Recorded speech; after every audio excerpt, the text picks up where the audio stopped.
کا کوئی معاملہ نہیں ہے۔ اس کے اندر جو ہے دو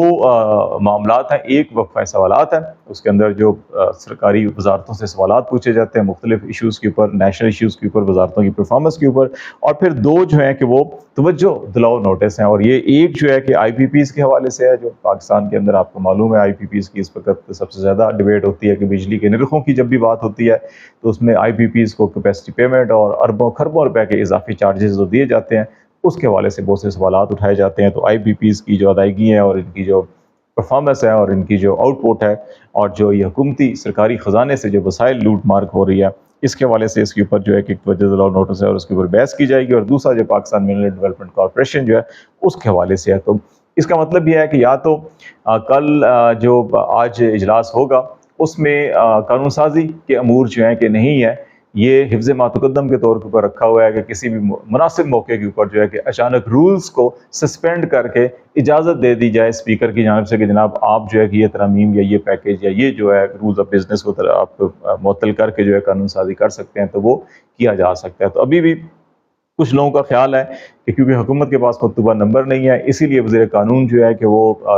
جو جوڈیشل کمیشن آف پاکستان کی میٹنگ تھی وہاں پر بھی نہیں گئے، کہ وہاں پہ جاتے تو ان سے یہی سوالات جو منیب اختر صاحب نے آج سوالات اٹھائے اور ان کے اگر ان کو جواب نہیں ملے مناسب تو وہ پھر واک آؤٹ کر گئے اجلاس سے، اور یہی سوالات ان سے پوچھے جانے تھے اور ان کو پھر جواب دینا پڑنا تھا، کیونکہ یہ ایک لیگل فورم ہے، پاکستان کا سب سے بڑا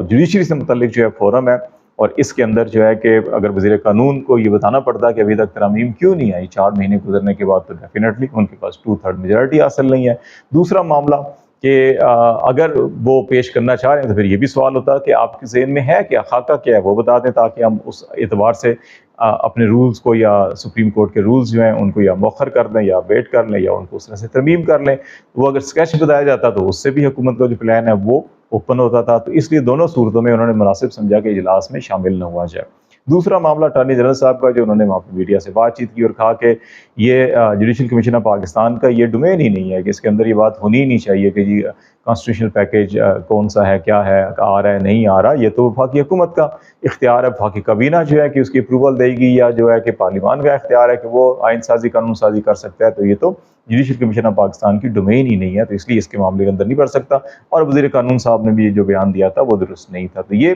ابھی یہاں پر آپ کو اختلاف رائے جو ہے اٹارنی جنرل بھی فیڈریشن کے نمائندے ہیں، وفاقی وزیر جو ہے وزیر قانون جو ہے وہ بھی فیڈریشن کے نمائندے ہیں، اور دونوں کے موقف کے اندر آپ کو تضاد یہاں پہ نظر آ رہا ہے۔ تو اس کا مطلب ہے کہ حکومت کی اپنی لیگل ٹیم جو لیگل مشیر ہے وہ بھی ایک پیج کے اوپر نہیں ہے، اور ان کی متضاد آراء ہیں، جس کی وجہ سے یہ ساری کی ساری کھچڑی جو ہے یہ پکتی ہوئی دکھائی دے رہی ہے۔ تو ایک طرف یہ معاملات ہیں، یہاں سے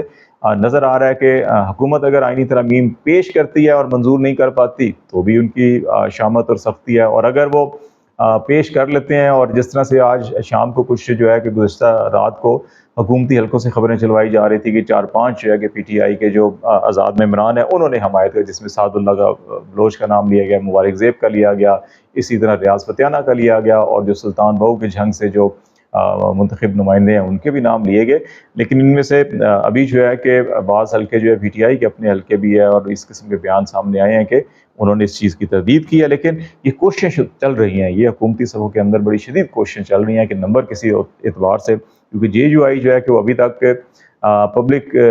لیول کے اوپر بھی آ کے مولانا فضل الرحمان صاحب نے ایوان کے اندر کھڑے ہو کر اعلان کر دیا، تو ان کے تو ابھی 8 ووٹ نیشنل اسمبلی میں اور 5 جو ہے سینٹ کے اندر ملتے ہوئے نہیں دکھائی دے رہے، اس اعتبار سے تو 2/3 نہیں بنتی۔ اب ان کو جو ہے کہ وہ ہر حال کے اندر پاکستان تحریک انصاف کے 41 ارکان کے اوپر انحصار کرنا پڑے گا، جن میں سے ان کو توڑنا ہوگا، تو اس لیے وہ کوششیں بھی اپنی طرف چل رہی ہیں۔ اگر اس میں بھی کامیابی نہیں ہوتی تو پھر ہر طرف جو ہے کہ سبکی ہی سبکی ہے، اور پھر مہینہ صرف جو ہے کہ وہ 1 مہینہ اور جو ہے کہ 2 ہفتے، آپ 1.5 مہینہ کہہ لیں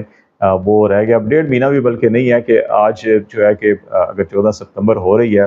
تو یہ 1 مہینہ اور 10 دن جو ہے کہ 11 دن باقی رہ گئے ہیں، اسی کے اندر سب کچھ کرنا ہوگا۔ 11 دن آخری بھی آپ نکال دیں، کیونکہ ان آخری 11 دنوں کے اندر جو ہے کہ اور بہت سے معاملات ایسے ہو چکے ہوں گے، تو اس لیے جو ہے کہ آپ کو ہر طرف ہی بڑی ہلچل سی مچتی ہوئی دکھائی دے رہی ہے۔ اور دوسری طرف جو ہے کہ پارلیمان کے اندر اسپیکر یاز صادق صاحب جو ہے کہ کافی